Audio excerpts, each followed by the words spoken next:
the moonlight. An excellent day for an exorcism. I'm your number one fan. Hey up, how we doing? My name is Scary Zara Mary and this is the Rate Scary podcast. Welcome back if you've been here before. Welcome in if you are brand new. I've got a bit of a new setup this week actually. If you are watching on YouTube, then I'm at a different angle. If this is coming through your ear holes, which I very much hope it is, I have a new microphone. I'm in the process of trying to actually sort myself out and not have such a janky setup. It was very makeshift before.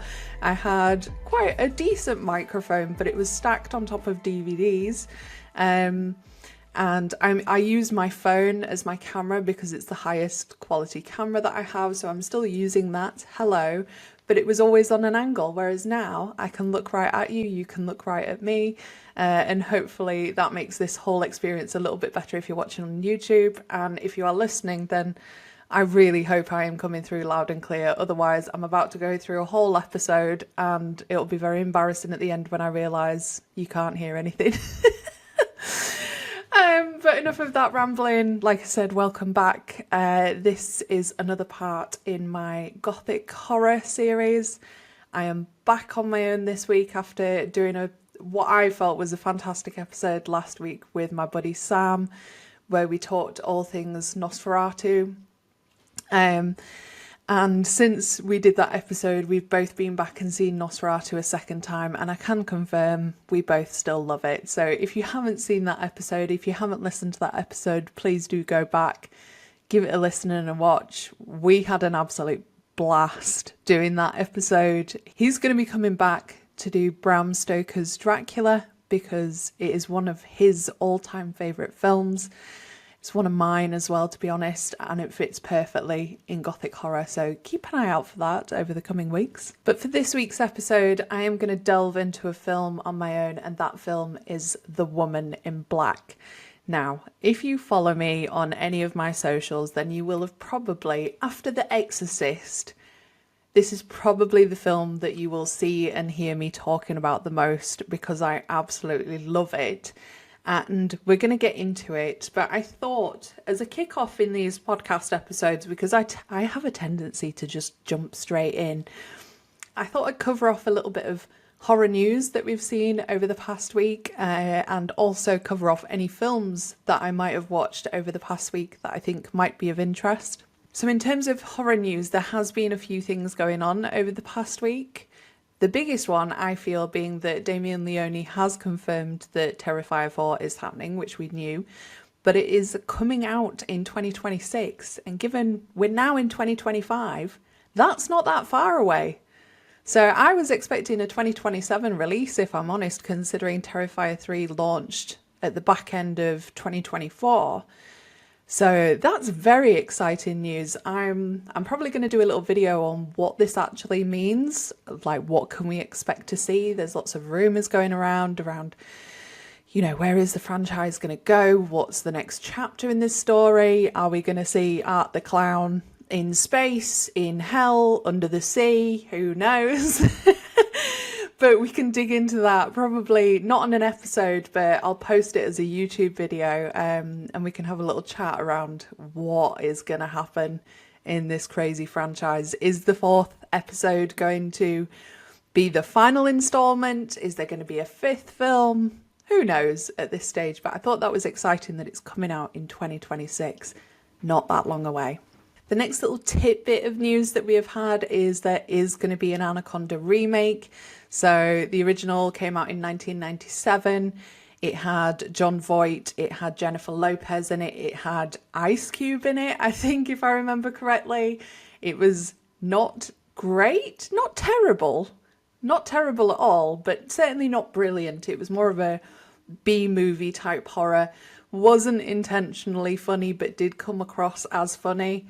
And it has been announced that it is being remade and it is going to come out Christmas 2025, and it is starring Jack Black and Paul Rudd. Now, I think this is interesting because Some people might think that's unusual casting. I think it's brilliant casting because I feel like if you're going to do a film about an enormous snake, then you need a bit of a comedic twist on it. And I think they will bring that perfect balance. You know, I think Paul Rudd is in for a really great year anyway with Death of a Unicorn. And I've got good feelings about Anaconda, I really have. So that is also very exciting. In other news, we have seen a trailer for Heart Eyes drop online. So this looks like a brand new slasher film. It's coming out, I believe, around Valentine's this year. So again, not long to wait for that one. I'm quite intrigued by this. It looks pretty campy, which I feel most slashers should be and not take themselves too seriously. I'm curious as to whether we're going to get a theatrical release for this one or whether it is going to go to some sort of streaming service directly in the UK. But I love how the killer looks in this. He's got neon heart eyes, kind of like the emoji, which I think, you know, is a bit cringe. I think it could be interesting, and I'm definitely getting kind of Thanksgiving vibes with the campness on this, so that could be good as well. And then the last bit of horror news that I've come across this week is that Scream 7 filming has begun. Now, I don't know about you, but I'm kind of sitting on the fence with this film at the moment, given everything that went on with Melissa Barrera and Jennifer Ortega. I just don't know how I feel about this next installment in the Scream franchise. I love the Scream films, even the later ones which aren't as great, I do enjoy. And after everything that happened with those two, I just don't know how I feel about going to see this in the theatre. I know that Nev Campbell's coming back. I know that there's been some other people that have been announced for it. But I just feel really iffy about it. And I feel like I need to know a little bit more before I really make my mind up. But if anything else comes out about Scream 7, I will, of course, let you know through this channel. Now, moving on to films that I have watched this week. And I have watched a few, some great, some not so great. But sometimes you've got to wade your way through a pile of shit in order to find a little gem. And I feel like I've waded through a lot of shit this last week. So kicking off with Mind, Body, Spirit, which has just been added to Shudder. This is about Anya, who is an aspiring yoga YouTube influencer. And she's embarking on a ritual practice that has been left behind by her grandmother. I'm going to quickly read off what it says on the Letterboxd synopsis, and it says, what starts as a spiritual self-help guide quickly evolves into something much more sinister. As Anya becomes obsessed with the mysterious power of the practice, she unwittingly unleashes an otherworldly entity that begins to take control of her life and her videos. Now Anya must race to unlock the truth before her descent into madness threatens to consume her mind, body and spirit. Now, I gave this 2 out of 5 and my review on Letterboxd was, it was okay. And that's kind of the best way to summarise it. It was okay. I liked the fact that it was in a YouTube style, so we get ad breaks in the film itself, which I thought was quite interesting, which features some characters that we see throughout the film. But ultimately, it was just kind of middle of the road. There was nothing really special about it. The jump scares weren't that jumpy. The gore wasn't that gory. But I didn't think it was a bad little film. The next film that I watched was one called Beautiful Friend, which I had seen a few of my mutuals recommend and kind of hype up and talk about. And this is basically about a mentally unstable, socially isolated guy who spirals out of control, and he's determined to find a woman who will stay with him by force if necessary. So an incel, basically. And this is supposed to be a sort of look into the mindset and the life of incels and why they do what they do. Unfortunately for me, that did not deliver on what it was intended, and I gave it 1 star. And I feel like I was being generous with that 1 star. I mainly gave that 1 star because I enjoyed the filming style of it. But my review on that was, I watched this a week ago and I am still trying to figure out what I want to say while being very polite. It made me angry, and not in a thought-provoking way, more in a, why the hell does this film exist? Oh yeah, to once again portray violence against women kind of way. I am still angry about this film. I feel like it did not give any type of insight into the way that incels think, into the reasoning behind why they are the way they are, why they do what they do. It is very much shot from the perspective of the incel, and at various different intervals actually almost feels like we are sympathising with the incel, which just completely fucking baffled me, because that just made me think, why does this film need to exist if we are sympathising with this type of person? And at no point is there any balance of sympathising with the victim. Now, I could go on for hours and hours about how much I dislike this film, but that's not what this podcast is about. If you want to make up your own mind, go and watch it. It is on Amazon. Feel free, come back and let me know what you thought. And then two other films that I watched. First one being The Well, which features Lauren Lavera. That came out in 2023. The synopsis is a young restorer, played by Lauren Lavera, travels to a small village to restore a medieval painting to its former glory. She will put her life in danger due to a curse attached to the painting.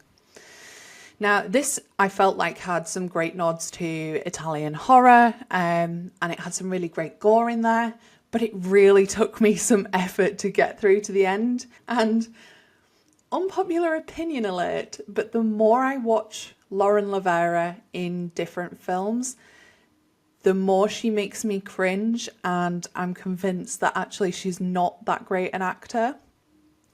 Now, that's me probably being a little bit harsh. Maybe she needs to find the right type of film for her. I think she fits quite nicely in the Terrifier films because it requires an element of campness, overacting, because it's kind of got that 80s vibe to it. But if you put her in any other type of setting, it just doesn't fit, and I just find myself wincing when I watch her. So I gave that one 1.5 stars. And then the last film that I watched from 2024 is I Joined a Cult. And the synopsis for this is, she joined a cult to film an expose. Things went bad. For her journalism thesis project, Sam joins a cult to film an expose with hidden cameras. As Sam dives deeper into the cult's rituals, she uncovers their darkest secrets and confronts the affliction of her past. Now, I didn't think that this was a particularly bad film. I gave this 2 out of 5 stars. I thought it had a fantastic concept, but it probably would have been better if it wasn't for the god-awful acting and the exceptionally unlikable lead. And the thing that bothers me the most about found footage films is when they put in sound effects in post. If it was a found footage film, it wouldn't have jump scare sound effects. You would only have the sound from what is being recorded at the time. So, but that one again is available on Shudder. So if you fancy giving that one a watch, that is where you can go watch it. So that is enough about this week's horror news, films that I've watched. Now I want to start getting into what this episode is really about, and that is The Woman in Black.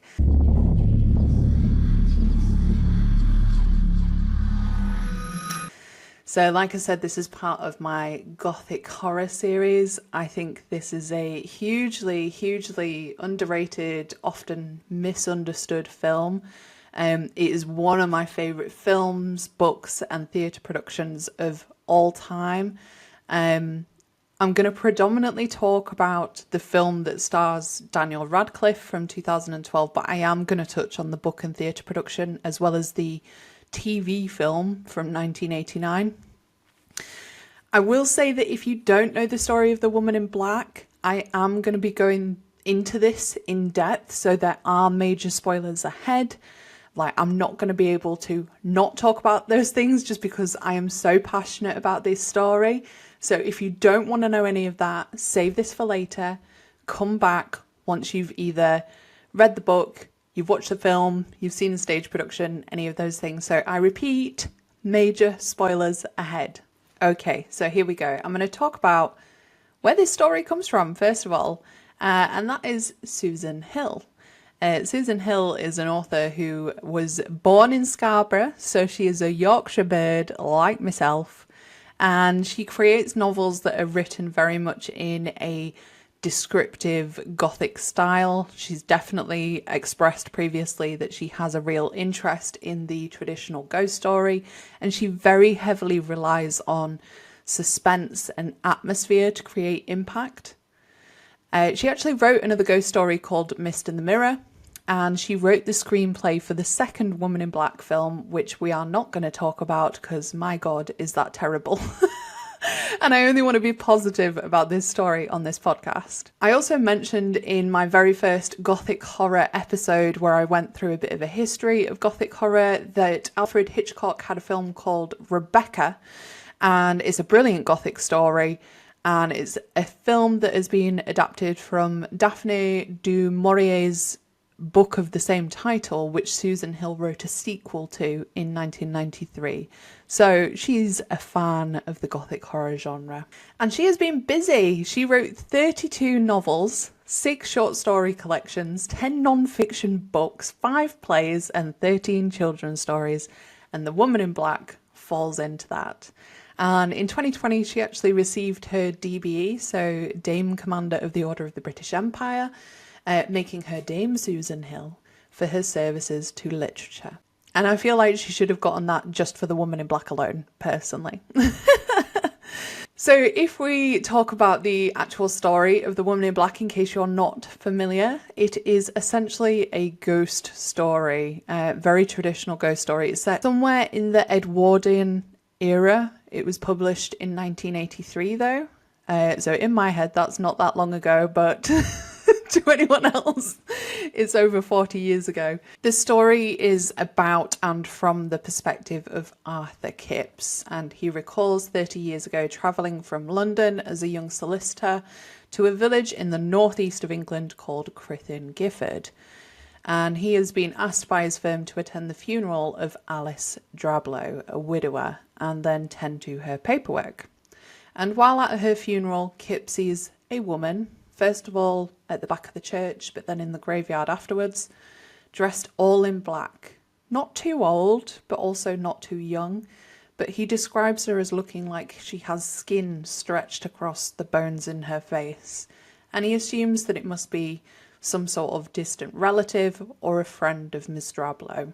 He then visits Eel Marsh House, which is set in a desolate landscape across a causeway, which is only accessible when the tide is out to expose a pathway to the house. Otherwise, the rest of the time it is cut off from the village and surrounded by marsh and bogs, so very isolating. And while at the house, he hears the sound of a pony and trap crossing the causeway, travelling at first, but then hears a horrific crash. And he goes out to investigate, but amongst the fog and the mist, he finds absolutely nothing. He continues to work at the house over the coming days, and he is bothered by this rhythmic, booming noise. And at first, he can't seem to isolate it, but eventually he finds the door in the house where the noise appears to be coming from, and it's the only locked room in the entire building. On one occasion though, as he rushes up to the door after the noise has started again, he sees that the door has mysteriously swung open, and when entering the room, he finds a child's nursery. Arthur continues to sort through the paperwork at Eel Marsh House, and he stumbles across a number of legal documents. The first one being adoption papers for a Nathaniel Drablow, once the son of Jeanette Humphreys, but adopted by Alice Drablow and her late husband. Then he finds death certificates, that of Mr. Drablow and Nathaniel, who both died out on the causeway after a pony and trap went off course and crashed. The rhythmic thumping starts again, a steady bang, bang, bang. And Kipps returns to the nursery to investigate, only to find a rocking chair and that the contents of the nursery have been destroyed. Kipps is absolutely distraught, he's confused, and to add to this, the sounds of the pony and trap on the causeway have also returned. But thankfully, he's saved by Samuel, a local wealthy man who has taken pity on him.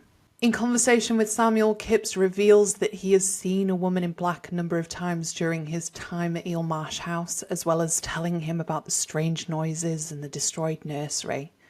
Samuel reluctantly tells him about the curse of the woman in black. Whenever she is seen, no matter where and who by, one thing is certain: a child will die in some horrible and painful manner. Kipps is horrified, but he's also seen no evidence of children dying given the amount of times that he's seen the woman in black and how long he has spent at Eel Marsh House. However, some belief exists, and he quickly finishes the job he set out to do and returns home to London. Years later, he marries a woman called Stella, and they have a beautiful baby boy together. And when the boy is a toddler, they all visit a local park. They're enjoying a summer day where people are enjoying the sun, and there's a pony and cart ride, which is just big enough for Stella and their son to take a turn around the park. They do so, and Arthur gleefully watches on. But in the distance, beyond the trees, he sees something. It's the woman in black, and she has that same painful look on her face, skin stretched over bone. And as the pony and cart begins to turn a corner and return, the pony is spooked, and it darts, and the cart tips over, killing Arthur's wife and child. The story is utterly chilling, and I love relaying a summary of the story to other people because it is so simple in its premise, and it is haunting. And the book is absolutely fantastic. It's not a long book to read by any means. I would say that the audiobook is equally fantastic to listen to. I listened to it last year. There was a version of it on Audible where it had sound effects built into it. So things like the rocking chair, the pony and cart, all of that was thrown in, and it just absolutely gives you chills to listen to because it's horrendous, but haunting, and it sticks with you. And I get goosebumps every time I talk about that final scene where his wife and his son are in the pony and cart, and off in the distance he sees the woman in black because he thinks that he's rid of her. He thinks that all of that is behind him, that horrible experience that he had at Eel Marsh House. But no, the sinister bitch has made a return, and she's sought her vengeance. So like I said, utterly chilling, arguably one of the greatest ghost stories ever told in my own personal opinion. But I think it's also the opinion of a lot of other people because it's no surprise that it was actually adapted into a theatre production in 1987, so not actually that long after the book's released. The book released in 1983, 4 years later the theatre production comes out. And it's very unique in its approach because it actually only features 3 actors performing the entire play. And the way it's set out is in an empty theatre, we see Arthur Kipps reading aloud from a manuscript, his story, which you've just heard. And then you've got a young actor who he has hired to help dramatise the tale. And he enters and he quips at him, criticising how rigid his delivery is. And after a debate between the two of them, the two decide that they want to perform the story with the young actor playing Arthur Kipps and Kipps himself playing every single other character, and he also narrates the play as a whole. And then you have the third actor playing the awful and haunting woman in black who appears chillingly at various different intervals, including walking through the audience. And when I saw the theatre production for the first time, I have this thing where if I'm scared when I'm watching a film, my eyes will run. Like, it looks like I'm crying. I will have tears running down my face. And I think that's because I am so terrified, I forget to blink. I cannot take my eyes off of whatever is happening. And I've seen the theatre production a couple of times now, and that happens when I watch this, especially when the woman in black is walking through the audience. It's awful, but in a really good way. And the theatre production actually very closely follows how the story in the book is told. The ending of the play is very slightly different. So having come to the end of their rehearsal, Kipps and the young actor, they sit down, they're having a rest and a chat. And Kipps is pondering whether this telling of his story will exorcise the ghost of the woman in black. However, the actor asked Kipps about the pale young lady with a wasted face playing the woman in black and how clever it was of him to hire someone for their rehearsal to play her. Kipps, unnerved, reveals that he has hired no such person and there is no one in the theatre except the two of them. Remembering his own wife and child, the actor runs off stage in horror, and the play ends with that awful rhythmic bump, bump, bump of the rocking chair as the lights fade to black and we're left with the image of the woman in black lingering at the back of the stage. I'm getting goosebumps again just thinking about it because it's just so awful. The stage production is fantastic. Like I said, I've seen it a couple of times now, especially given it's only 3 actors. So it must be quite a cheap play to run. And it probably explains why it's been so long running. It initially premiered at the Stephen Joseph Theatre in Scarborough as a Christmas ghost story before it transferred to the West End in 1989. And it is the second longest play in the West End after The Mousetrap. It came to an end in 2023, so only a couple of years ago, but it has transferred to a UK tour, as well as some overseas productions in the US, Kenya, Australia and Canada. So if you're listening to this, if you're watching this, if you haven't seen it and it is coming to a location near you, go see it. Go and see it. I guarantee you will have a blast. And then not long after the very successful theatre production moved to the West End in 1989, a drama TV film was produced and it premiered on British television, I think on ITV, on Christmas Eve of that same year. So this is a Christmas ghost story. For anyone who perhaps isn't aware, it used to be traditional for a ghost story either to be read, listened to or watched on Christmas Eve. And I don't know where that tradition has gone, but it needs to come back. And this TV film was a complete unexpected success. Susan Hill apparently wasn't happy with some of the changes that the screenwriter Nigel Neal made. Some small changes, but the film is set in 1925. Some of the names were really bizarrely changed. So Arthur Kipps is Arthur Kidd. The local solicitor is Pepperell rather than Jerome. Samuel Daly becomes Sam Tuvey. And Jeanette Humphreys is Jeanette Goss. And one of the things that she was most annoyed with is Spider the dog is male and not female. But she's clearly very protective of this story. Rightly so, because it has been so successful. But like I said, this TV film was a big success. There are also some slightly different plot lines in the TV film to what you see in the book and the theatre production. So for example, Kidd saves the life of a Romany child when a log breaks free from a lumber truck not long after he's seen the woman in black. So we get that intention that the woman in black may cause children to die. In this film as well, because of the time that it is set, the house, Eelmarsh House, has a generator, which means we have electric lighting. And the story also makes use of recordings on wax cylinders of Mrs. Drablow talking, but then Kidd uses them to record his own fears and findings while he's at the house. And then I think the biggest difference which we see across different iterations of The Woman in Black is the ending. So Kidd returns to London, he's back in the office and he is told by his colleagues that there is a customer waiting for him, a woman in black. Realising who it is, he decides to burn the paperwork that he's gathered, and he ends up burning half of his office in the process, resulting in him being fired. And the film wraps up with Arthur and his family boating on a lake when he sees the woman in black, and a tree falls on their boat, crushing and drowning them all. Now, I mentioned this was really well received. Like I said, it aired on Christmas Eve.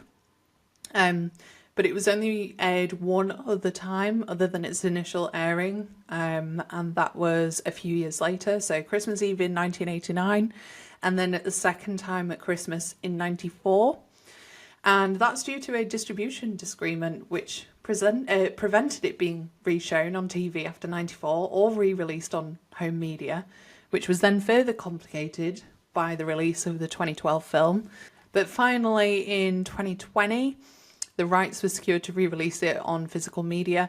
It was restored, it was remastered, it's got extras on there with audio commentary from Mark Gatiss, Andy Nyman, Kim Newman, so horror and film masters. And it was also nominated for 4 BAFTA awards. So this just gives you a picture of how successful that iteration has been. Now the one that I've been really excited to talk about, the one that I think, I'm pretty sure this is the most successful iteration of The Woman in Black, and that is the 2012 version of the film.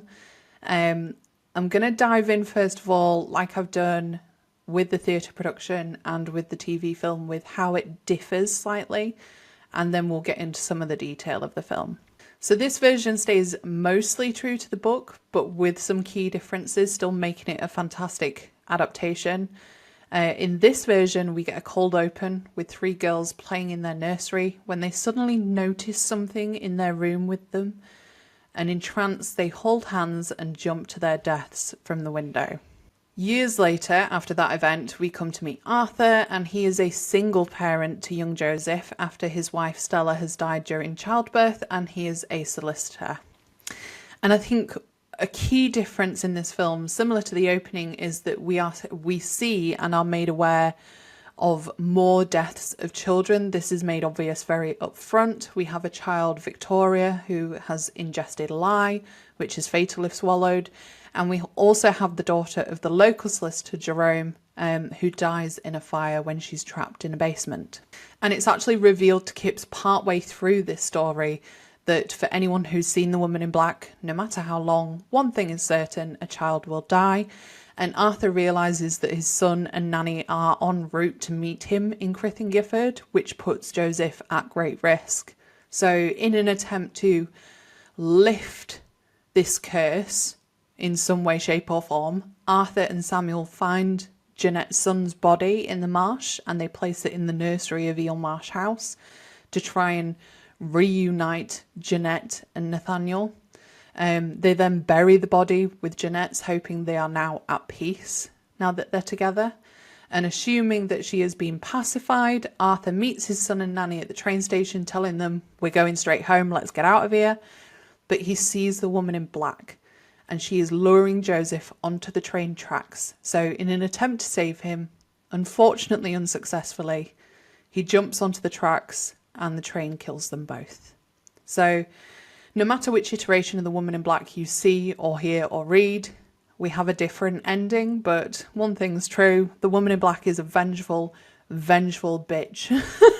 And I think that is no more true than in the 2012 film version, because Arthur Kipps has gone through all of this effort to reunite Jeanette with Nathaniel, and still she is full of hatred and loathing and bitterness and decides to kill them anyway. And we're left with a very haunting image of the woman in black right at the end. Now, this version of The Woman in Black was written for the screen by Jane Goldman, who is a very famous screenwriter and producer from the UK. She's worked on Miss Peregrine's Home for Peculiar Children, The Limehouse Golem, Kick-Ass, Kingsman Golden Circle. But The Woman in Black was her first solo writing project. She also happens to be married to Jonathan Ross, who is a very well-known TV presenter, but she is exceptionally successful in her own right and very talented. And the film was directed by James Watkins, which is another name that you might recognise because he is an incredible director, and he's worked on a couple of other films that I love. Eden Lake, if you've not seen that, go watch it. It's a fantastic example of gritty British horror. Similarly, last year's remake of Speak No Evil, the original, is exceptional. It only came out a couple of years prior, in 2022, I think. But James Watkins did a brilliant job, I felt, of remaking and retelling that story. And it was Hammer Films, Hammer Horror, that were behind this film. And it became the biggest grossing British horror film in 20 years. It had an initial budget of $20 million and it made nearly $128 million worldwide. It was announced in 2009 and it was initially planned to be shot in 3D, but thank God that idea was scrapped. I think it was announced to be shot in 3D initially because It was very popular at the time. We had films like Piranha 3D, Jackass 3D, Saw 3D. So they clearly thought Woman in Black 3D. And I am so glad that they decided to do a U-turn on that decision, because it would not have needed it whatsoever. However, I am a little bit curious as to what a 3D Woman in Black would look like. And then you've also got a fantastic cast. So you've got Janet McTeer as Mrs. Daly, and Kieran Hines, who I love. I think he's got such an interesting face and a lovely voice. And he plays Samuel Daly. But most notable is Daniel Radcliffe in the lead role of Arthur Kipps. He was fresh off the back of the Harry Potter franchise, which had come to a close, I think, the year prior. So it was a huge change in direction for him. It was definitely a film chosen to distance himself from Harry Potter, and I think that was a great choice. I think this iteration, this film, has a fantastic look to it. There's a lot of dark shots, and even the shots that are in sunlight are very misty and foggy, so you can't quite make out what's going on sometimes. There's a great blue tinge to some of the scenes, almost twilighty. And I think because it's so dark and shadowy, you spend a lot of the time trying to make out what's going on in the background, and sometimes that's scarier than what's actually going on in the foreground, because it just makes you on edge the whole time.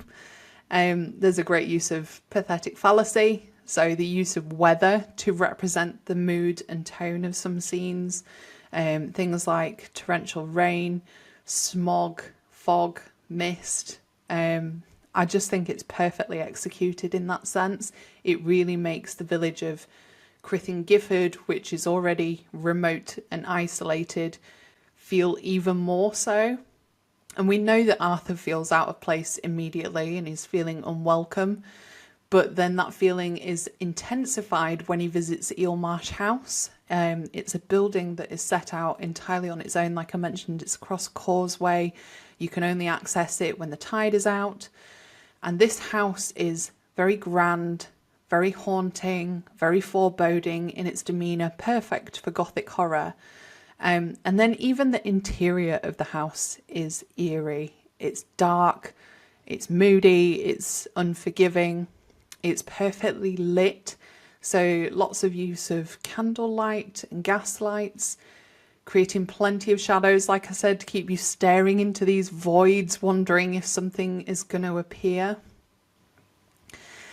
I think the sound design is fantastic. So there are jump scares in this film, which I was really surprised by. So when I went to see this film for the first time, I had no intention of seeing this film.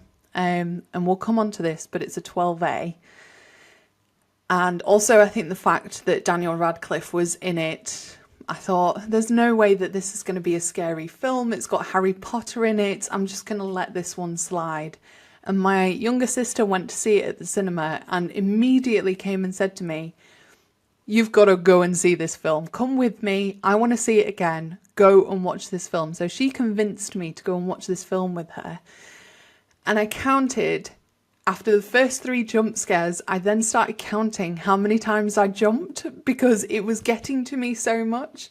And if I remember rightly, it was something like 12 times that I jumped. And that wasn't just because of something that was on screen. Sometimes it was because of use of sound design. Like, this film really delivers on scares.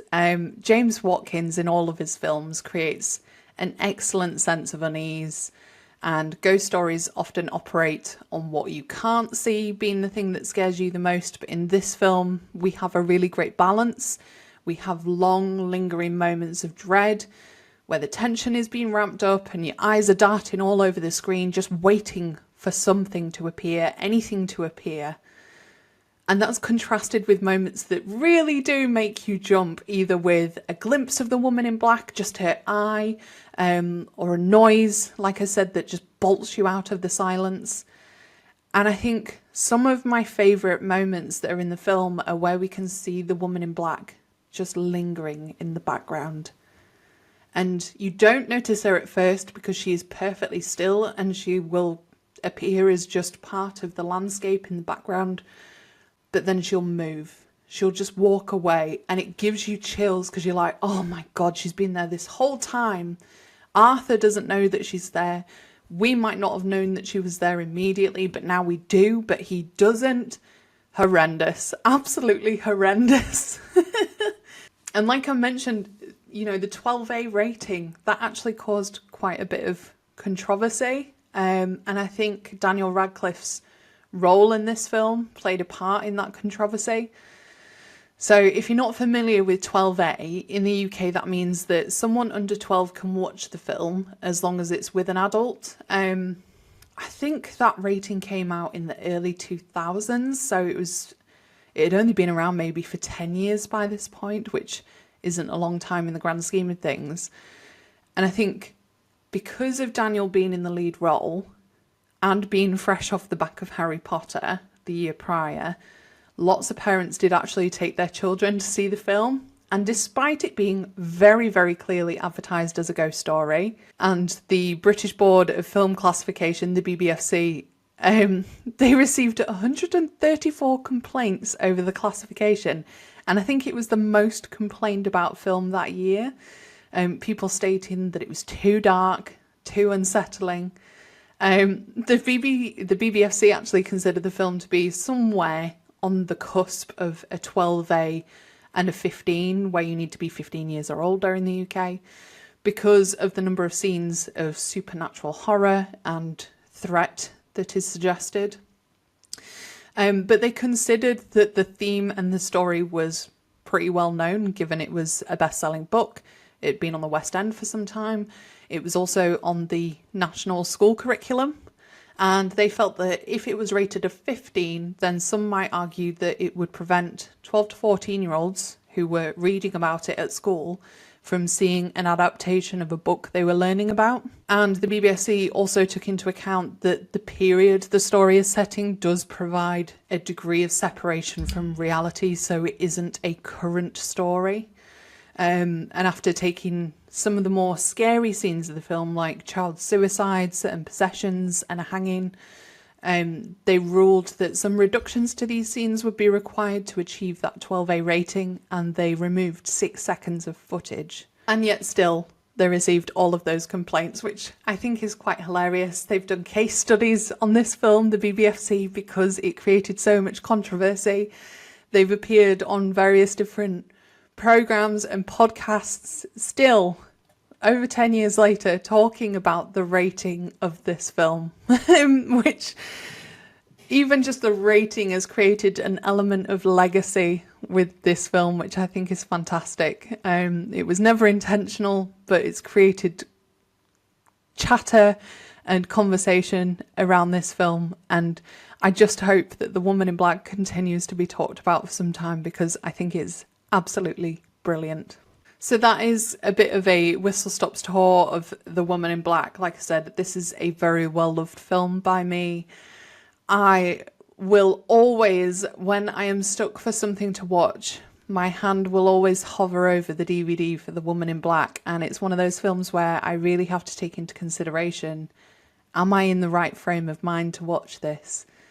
Because you've got to watch it with all the lights out. You can't have big light on. You've got to be lights out, maybe a couple of candles, under a blanket, and just enter into the darkness and be embraced by the creepy world that is Crythin Gifford, Eel Marsh House. And I love it so much because it still scares me, and I feel like that takes a lot. Ghost stories scare me generally, this one in particular for whatever reason. And even just having talked about it on this episode, I now want to go away and rewatch it. So I am actually tempted, after finishing recording here, to go and put The Woman in Black on. So that's how much I love it. I have been searching desperately to see if the theatre production is going to be making a return this year in 2025. If you fancy coming along with me to go and see it, if you've not seen it before and maybe you're a bit scared to go and see it on your own, let me know. I will happily come along with you. But if you have seen The Woman in Black, if you're a fan or not, please do let me know what you think. You can find me on my socials. So I am at Rate Scary on YouTube and Instagram. I am also at Scary Zara Mary on, like I've said before, pretty much every other social media site that you can think of: TikTok, Instagram, Blue Sky and Threads, and also Patreon if you would like to come and support the podcast further and influence future episodes. There are still quite a few films that I'm going to dig into as part of my Gothic Horror series, namely Crimson Peak, Sleepy Hollow, Bram Stoker's Dracula, like I mentioned, The Witch. I'm going to be joined by a couple of guests along the way, but if there are any films that you are desperate for me to talk about, to dig into, please just let me know. Stick around. I hope you've enjoyed this episode. Go back and have a watch or a listen of my previous episodes if you want to catch up on Gothic Horror so far. If you are watching this on YouTube, I'd love it if you could like and subscribe so that then I can see you in future episodes. And if you are listening on your podcast player, drop a review. It does mean the world and it helps boost this out, as I am still very, very new to it. But for now, I'm going to leave it there.